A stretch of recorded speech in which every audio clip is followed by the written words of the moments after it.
ஆன்மீகத்தில் நீ நான்.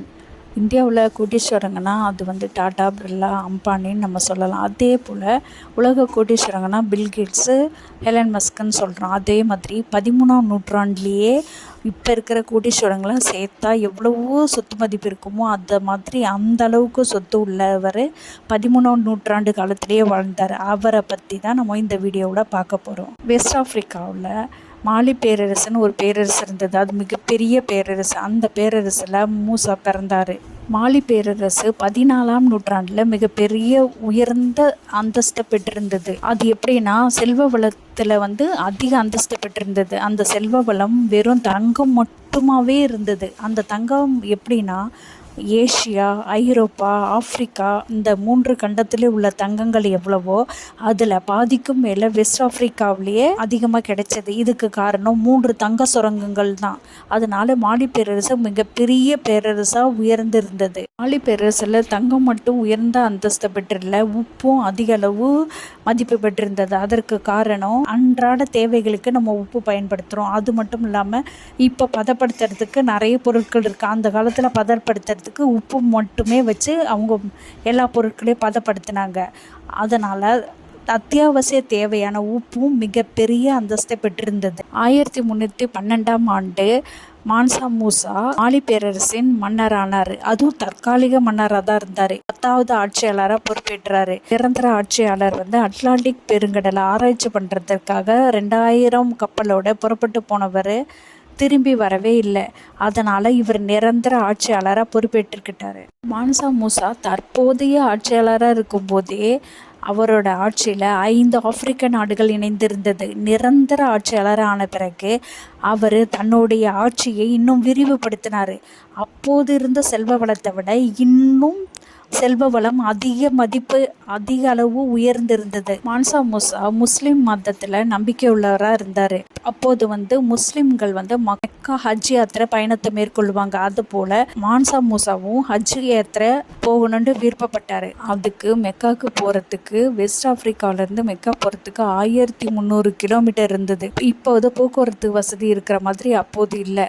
அதனால் அவருடன் ஆண்கள் பெண்கள்ன்ட்டு 70க்கும் மேற்பட்டோரும், யானைகள் 100க்கும் மேற்பட்டும், நிறைய ஒட்டகங்கள், குதிரைகளும், தேர்ச்சி பெற்ற படை வீரர்களும் அவரோட போனாங்க. அதனால் அவருடைய இந்த பயணம் வரலாற்றில் மிக பிரம்மாண்டமாக பேசப்பட்டது. நம்மலாம் வழி செலவுக்கு போகிறதுக்கு வந்து கொஞ்சம் காசு எடுத்துகிட்டு போவோம்.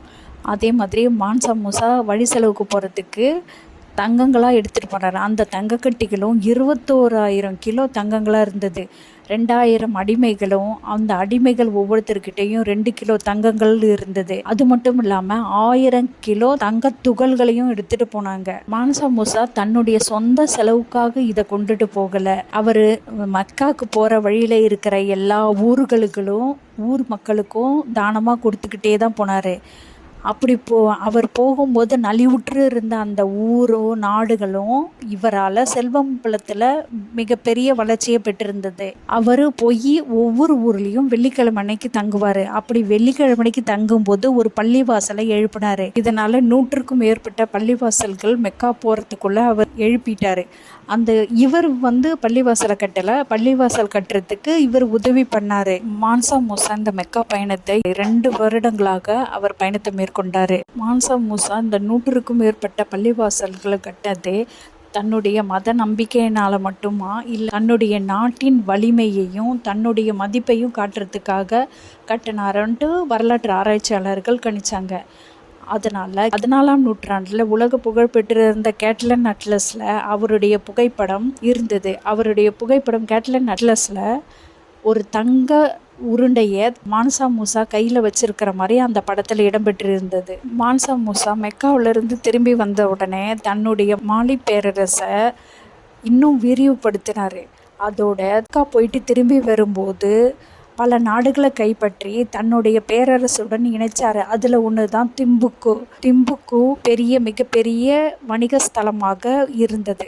இதிலிருந்து மான்சா மூசா எவ்வளவு உலகத்திலேயே மிகப்பெரிய கோடீஸ்வரராக விளங்கினார். அது அவ்வளவு செல்வத்தையும் தனக்காக செலவு பண்ணாமல் மக்களுக்காக செலவு பண்ணார். மான்சா மூசா தாங்கிட்ட இருந்த தங்கங்களை மக்களுக்கு வழங்கியதுலேருந்து நம்ம என்ன தெரிஞ்சுக்கலாம்னா அவருக்கு எவ்வளோ கொடை உள்ளம் இருந்ததுன்னு தெரிஞ்சுக்கிறோம். 13ஆம் நூற்றாண்டு இங்கிலாந்துலேயே இவ்வளோ பெரிய பணக்காரர் வாழ்ந்ததையும் எவ்வளோ பெரிய கொடைத்தன்மை உடையவராக இருந்தாருன்றதையும் நம்ம தெரிஞ்சுக்கிறோம். மான்சா மூசா எவ்வளவு செலவு பண்ணாருன்னா $400 பில்லியன் செலவு பண்ணாரு மெக்காவுக்கு போகும்போது. அது வந்து தற்போதைய விலையில பார்த்தீங்கன்னா 32 லட்சம் கோடி ரூபாயா இருக்கு.